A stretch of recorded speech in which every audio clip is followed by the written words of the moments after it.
नमस्कार दोस्तों, मैं विकास कुमार आप सभी का एक बार फिर से अपने यूट्यूब चैनल पर स्वागत करता हूं। सबसे पहले तो मैं इस चैनल के माध्यम से मेरे जितने भी व्यूअर हैं, जो हमारे चैनल पर रेगुलर विज़िट करते रहते हैं और हमारे वीडियो को निरंतर देखते रहते हैं, उन सभी का मैं धन्यवाद करना चाहूँगा क्योंकि आज मेरे चैनल पे कुल 1 लाख व्यूज़ हो चुके हैं। वो सब आप लोगों की मेहरबानी से हुआ है। तो सबसे पहले मैं आप सभी का तहे दिल से शुक्रिया अदा करना चाहता हूँ। और जैसा कि मेरा हमेशा से प्रयास रहता है कि मैं बिहार सरकार के विभिन्न विभागों से जुड़ी प्रत्येक खबर को आप तक पहुंचाते रहूं और इसी क्रम में मैं पंचायती राज विभाग से जुड़ी एक बहुत ही महत्वपूर्ण खबर आप सभी के बीच लेकर आया हूं। अब ये खबर महत्वपूर्ण क्यों है, ये छोटे से शब्दों में आप समझ जाइए, क्योंकि इस खबर की पंचायत में रहने वाले लोगों के हर प्रत्येक लोगों के लिए अति आवश्यक है।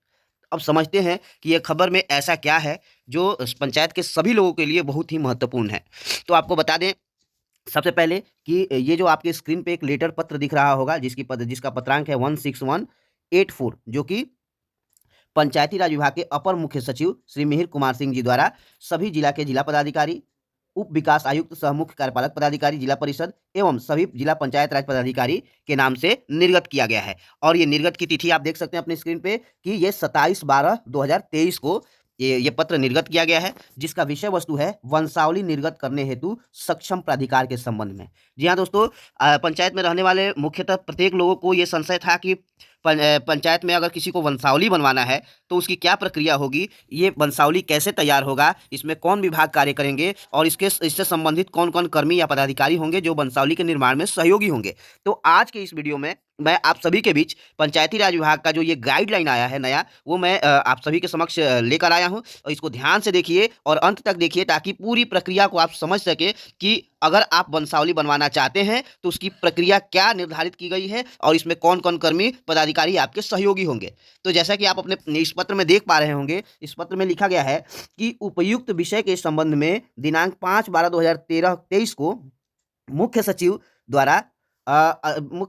एक बैठक की गई थी और उसकी अध्यक्षता मुख्य सचिव कर रहे थे। उस बैठक में यह निर्णय लिया गया था कि वंशावली निर्गत करने हेतु सक्षम प्राधिकार घोषित करने एवं तत्संबंधी प्रक्रियाओं का निर्धारण पंचायती राज विभाग द्वारा किया जाएगा। जी हाँ, 5/12 को यानी कि 5 दिसंबर को एक बैठक में जो बिहार सरकार के मुख्य सचिव हैं उनकी अध्यक्षता में यह निर्णय लिया गया कि पंचायतों में अब वंशावली जो बनेगी वो वंशावली पंचायती राज विभाग इसका नोडल विभाग होगा और पंचायती राज विभाग द्वारा ही वंशावली निर्गत की जाएगी। तो ये तो स्पष्ट हो गया होगा आप सभी को कि अब जो आप वंशावली अगर बनवाना चाहते हैं तो ये वंशावली बनाने का कार्य आपका पंचायती राज विभाग से किया जाएगा। अब बात करते हैं कि ये वंशावली तैयार कैसे होगा। तो इस वंशावली बनाने की प्रक्रिया को आप अगर ध्यान दीजिएगा तो विभाग ने बहुत सारे बिंदुओं की चर्चा की है, स्टेप वाइज, मतलब एक एक करके ये वंशावली किस तरीके से बनेगी, क्या क्या आपको करना होगा, ये प्रक्रिया दी गई है। तो अंत तक वीडियो में बने रहिए और पूरी जानकारी को प्राप्त करिए। तो इसमें दिया गया है कि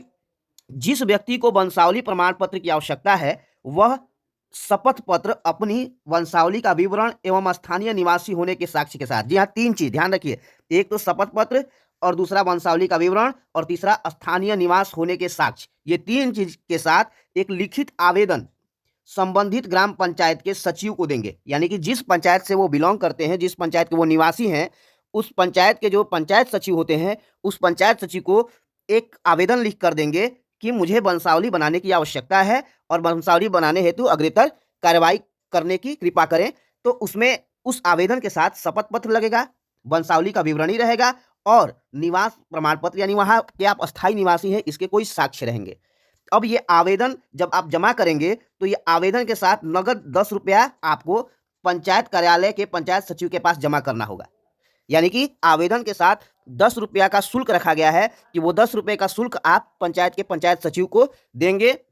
अगर आप 10 रुपया नहीं देते हैं तो ये आवेदन स्वीकार नहीं किया जाएगा, निरस्त कर दिया जाएगा। तो 10 रुपये के मात्र मामूली शुल्क पर आपका वंशावली तैयार होगा। ये पंचायत के लोगों के लिए बहुत ही बड़ी खुशखबरी है। अब इसमें देखते हैं कि आगे की प्रक्रिया क्या होगी। तो आपको बता दें कि पंचायत सचिव जमा किए गए शुल्क के एवज में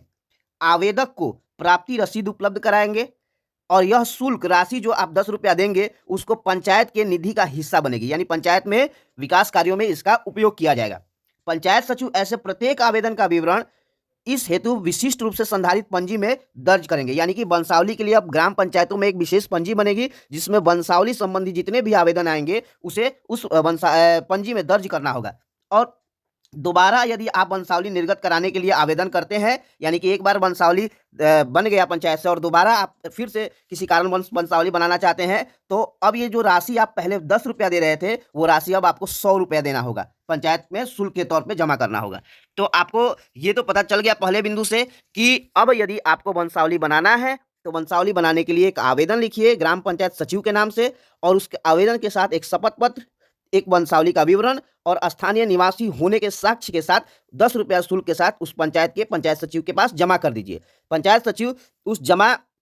पैसे के एवज में आपको नगद प्राप्ति का एक रसीद देंगे, और उस रसीद के आधार पे आप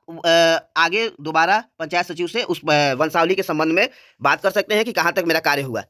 अब बात करते हैं दूसरे बिंदु में क्या चर्चा की गई है। तो इसमें बताया गया है कि पंचायत सचिव आवेदन प्राप्ति के अधिकतम 7 दिनों के अंदर जांचोपरांत उपलब्ध कराए गए कागजातों से संतुष्ट होकर आवेदन पत्र पर ही उपांत में सील मोहर और तिथि के साथ अपनी अनुशंसा, अपना मंतव्य अंकित कर संबंधित ग्राम कचहरी सचिव को औपचारिक रूप से अग्रेतर कार्रवाई करने हेतु उपलब्ध करा देंगे। यानी कि पंचायत सचिव के लिए अब ये गाइडलाइन क्या दिया गया है कि जैसे ही उनको यह रसीद आवेदन प्राप्त होता है और वो शुल्क काट लेते हैं संबंधित व्यक्ति का वंशावली बनाने के लिए, तो उस पूरे आवेदन को, उस आवेदन पर ही अपना सील मोहर लगाएंगे और उस पर तिथि भी अंकित करेंगे, और इस अपना अनुशंसा कि मतलब ये जो कागजात जांच किए गए हैं, यानी कि वो व्यक्ति सही है कि नहीं है, पंचायत का निवासी है अथवा नहीं है, उसमें परिवार के सदस्यों की जो जानकारी दी गई है सब सही अथवा नहीं है, उस आधार पे अपनी अनुशंसा लिखकर, और ये ग्राम कचहरी के सचिव, यहाँ इसमें ध्यान दीजिएगा कि ग्राम कचहरी के सचिव को ये सारा का सारा डेटा आगे की कार्रवाई के लिए उपलब्ध करा देंगे। और एक चीज और बताया गया है कि अग्रसारित आवेदन की छाया प्रति पंचायत सचिव अपने कार्यालय में सुरक्षित रखेंगे, यानी कि एक कॉपी जो मूल कॉपी है वो आगे बढ़ा देंगे, यानी ग्राम कचहरी सचिव को दे देंगे, और एक छाया कॉपी उसका अपने पंचायत कार्यालय में सुरक्षित रखेंगे। ये दूसरे बिंदु में लिखा गया है। अब जब ये पूरा का पूरा दस्तावेज पंचायत सचिव से उठकर ग्राम कचहरी सचिव के पास चला जाएगा, तो आगे की क्या प्रक्रिया होगी इसमें बताया गया है कि ग्राम कचहरी सचिव जो होंगे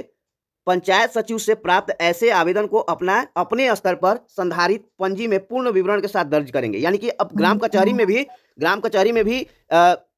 एक रजिस्टर बनेगा, उस रजिस्टर में इसे दर्ज किया जाएगा तथा उसे अविलंब ग्राम कचहरी के सरपंच के पास स्वीकृति हेतु उपस्थापित करेंगे। यानी कि अब ग्राम कचहरी का ये दायित्व होगा कि जैसे ही ग्राम पंचायत के सचिव द्वारा वो आवेदन दिए जाते हैं अपना मंतव्य के साथ, तो उस आवेदन को जल्द से जल्द ग्राम कचहरी के सरपंच के समक्ष उपस्थापित करें। अब सरपंच साहब का क्या दायित्व होगा, तो इसमें बताया गया है कि सरपंच उस आवेदन पत्र की छाया प्रति कराकर ग्राम कचहरी के किसी सुगोचर स्थान पर चिपकाते हुए आम लोगों से 7 दिनों के अंदर आपत्ति अगर कोई हो तो आमंत्रित करेंगे। यानी कि उसे पब्लिक प्लेस पे उस आवेदन की छाया प्रति को पब्लिक प्लेस पे चिपकाया जाएगा, और उसमें अनुरोध किया जाएगा ग्राम पंचायत के लोगों से कि अगर आप ऐसा एक आवेदन प्राप्त हुआ है वंशावली बनाने के संबंध में, अगर आपको इससे संबंधित कोई शिकायत हो, कोई आपत्ति हो, तो आप ग्राम कचहरी में आकर और उस शिकायत को दर्ज कराएं। इसमें बताया गया है कि 7 दिनों के अंदर, यानी कि विहित अवधि के अंदर कोई आपत्ति प्राप्त नहीं होने पर सरपंच संलग्न प्रपत्र में अपने सील मोहर और हस्ताक्षर के साथ वंशावली निर्गत करेंगे। तो आपको स्पष्ट हो गया होगा कि वंशावली की निर्गत करने की पूरी प्रक्रिया क्या होगी। अब दिया गया है कि यदि सूचना पट पर प्रदर्शित आवेदन पर कोई आपत्ति प्राप्त होती है, तो सरपंच उस आवेदन पत्र पर सार्वजनिक रूप से सुनवाई कर समुचित निर्णय लेंगे। यानी कि अगर कोई आपत्ति करता है तो उस पर सार्वजनिक रूप से ग्राम कचहरी की बैठक होगी और उसमें सुनवाई की जाएगी कि क्या सही है क्या गलत है, उसमें क्या ग्राम कचहरी का जो निर्णय होगा वो सर्वमान्य होगा। इसमें अगले पॉइंट में दिया गया है कि वंशावली अब जो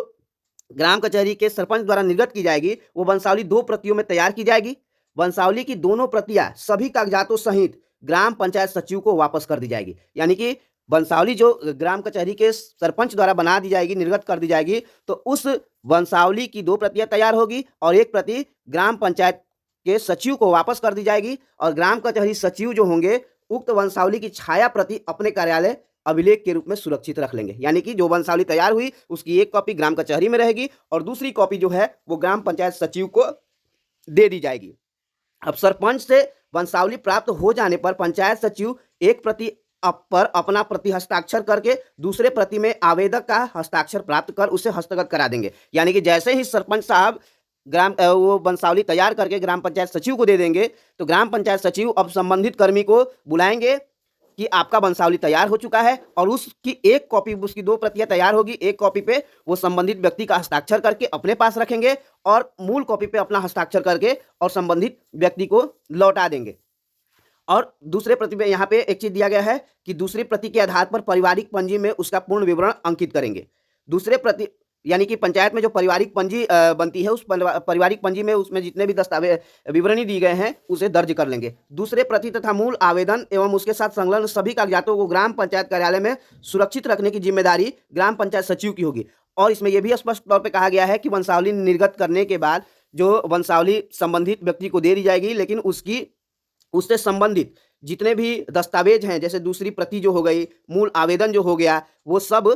कागजात ग्राम पंचायत के सचिव ग्राम पंचायत के कार्यालय में सुरक्षित रखेंगे। यानी कि इसकी पूरी जवाबदेही ग्राम पंचायत के सचिव की होगी कि वो दस्तावेज पंचायत कार्यालय में सुरक्षित रहे। अब इसके बाद क्या बताया गया कि पंचायत सचिव के द्वारा ग्राम कचहरी सचिव को अपने अनुशंसा समर्पित किए जाने के तिथि से अधिकतम 15 दिनों के अंदर सरपंच को वंशावली पर अंतिम निर्णय लेने के लिए बाध्यता होगी। यानी कि जैसे ही, इसमें सरपंच साहब के लिए भी बाध्यता दी गई है कि जैसे ही पंचायत सचिव ग्राम कचहरी के सचिव को ये आवेदन देते हैं अपने मंतव्य के साथ, तो उसके 15 दिनों के अंदर सरपंच साहब ये वंशावली निर्गत करेंगे, ये इस निर्णय लेंगे उस पर। और ये इसके लिए पंचायत के सरपंच साहब को जिम्मेवार बताया गया है कि 15 दिनों के अंदर उन्हें निर्णय लेना होगा कि वंशावली का अंतिम निर्णय क्या हुआ। अब इसमें यह बताया गया है कि कालक्रम में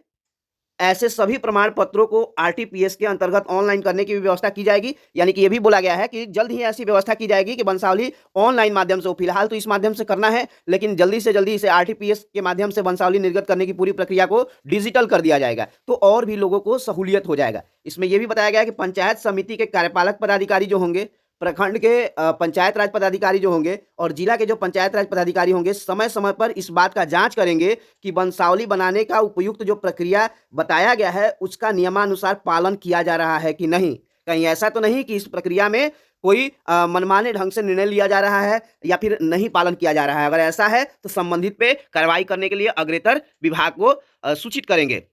और दूसरा बात आता है कि जांच का आधार क्या होगा। जो आवेदन वंशावली बनाने के लिए किसी पंचायत के लोगों द्वारा दी जाएगी, उसमें कैसे, किस आधार पर जांच किया जाएगा। तो बताया गया है कि जिस व्यक्ति को अपनी वंशावली की आवश्यकता है उसे संबंधित ग्राम पंचायत के क्षेत्राधीन किसी ग्राम का स्थानीय निवासी होना आवश्यक है। यानी कि आप जिस पंचायत के व्यक्ति हैं, जिस पंचायत से संबंधित हैं, उसी पंचायत में आपको ये दस्तावेज देना होगा, तभी ये बन पाएगा। क्योंकि इसमें स्पष्ट तौर पे कहा गया है कि आपको स्थानीय निवासी होने का प्रमाण स्वरूप देना जरूरी है। अगर आप नहीं देते हैं तो ये पेपर आपका निरस्त कर दिया जाएगा, रद्द किया जाएगा, वंशावली पे कोई सुनवाई नहीं की जाएगी। एक और बात किया गया है कि इसका आधार होगा, अगर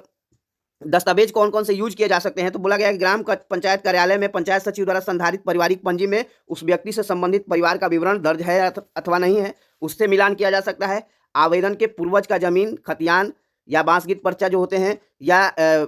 इन सब बातों की पुष्टि करेंगे कि वह व्यक्ति संबंधित ग्राम का निवासी है कि नहीं है। इसके अलावा यह भी दिया गया कि यदि अभ्यर्थी के पास जमीन न हो तो ग्राम का वोटर लिस्ट होगा, उस वोटर लिस्ट में अगर उस के परिवार का नाम है तो इससे स्पष्ट होता है कि वो व्यक्ति उस ग्राम पंचायत का निवासी है। इसके अलावा आधार कार्ड पे जो पता दर्ज है, अगर उस पंचायत का पता दर्ज है तो ये भी मिलान करने का एक तरीका हो सकता है कि पंचायत का निवासी है अथवा नहीं है वह व्यक्ति। इसके अलावा दिया है कि सक्षम प्राधिकार द्वारा आप आवास प्रमाण पत्र निर्गत करा लीजिए, और आवास प्रमाण पत्र ही उसमें संलग्न करके आवेदन में अग्रेतर कार्रवाई हेतु आप पंचायत सचिव को समर्पित कीजिए। इसके सबके अलावा दिया गया है कि जन्म प्रमाण पत्र, मृत्यु प्रमाण पत्र जो अगर आवेदक के पास हैं या उनके माता पिता के नाम से चलता है तो वो देकर प्रमाणित किया जा सकता है कि वो पंचायत की निवासी है। विवाह प्रमाण पत्र भी चलेगा। इसके अलावा मैट्रिकुलेशन का जो सर्टिफिकेट होता है, अगर वहाँ पे जो एड्रेस दिया जाता है, अगर संबंधित पंचायत का एड्रेस है तो इससे स्पष्ट होता है कि पंचायत के निवासी हैं वो व्यक्ति, और उस आधार पे आगे का कार्य किया जा सकता है। इसमें दिया गया है कि किसी भी स्तर पर विहित टाइमलाइन में चूक होने पर उत्तरदायित्व तो निर्धारित करते हुए संबंधित कर्मी के विरुद्ध आवश्यक कार्रवाई करने हेतु विभाग स्वतंत्र है। जी हाँ, देखिए स्पष्ट रूप से कर दिया गया है। पंचायत के लोग भी ध्यान दें इस बात पे, और जितने भी कर्मी हैं पंचायती राज विभाग के, यानी कि पंचायत सचिव हो गए या फिर ग्राम कचहरी के सचिव हो गए या फिर आपके सरपंच साहब हो गए, सभी लोग इस बात का विशेष ध्यान रखें। इसमें स्पष्ट तौर पर लिखा गया है कि किसी भी स्तर पर अगर इसमें इन दायित्वों का निर्वहन नहीं होता है तो संबंधित कर्मी के विरुद्ध विभाग स्वतंत्र है कार्रवाई करने के लिए। तो इसमें इस बात की निश्चित हो जाइए इस बात के लिए कि इसमें बिल्कुल भी लापरवाही नहीं बरतना है। और जैसे ही आवेदन आता है तो नियमानुसार जो नियम ऊपर बताए गए हैं उस नियम के अनुसार वो सारे आवेदन पे कार्रवाई करनी है और 15 दिनों के अंदर वंशावली निर्गत करके और पंचायत के लोगों को सुविधा प्रदान करना है। तो उम्मीद है कि यह जानकारी आप सभी को अच्छी लगी होगी। अगर इस जानकारी से संबंधित कोई संशय हो, कोई प्रश्न हो मन में, तो कमेंट के माध्यम से अवश्य पूछें। और ऐसी ही खबरों को निरंतर जानने के लिए हमारे चैनल को सब्सक्राइब करना ना भूलें। और अगर खबर अच्छी लगी हो तो आपसे अनुरोध है कि वीडियो को अपने दोस्तों में, अपने नज़दीकियों में शेयर करें ताकि यह खबर सभी लोगों तक पहुंच सके। धन्यवाद।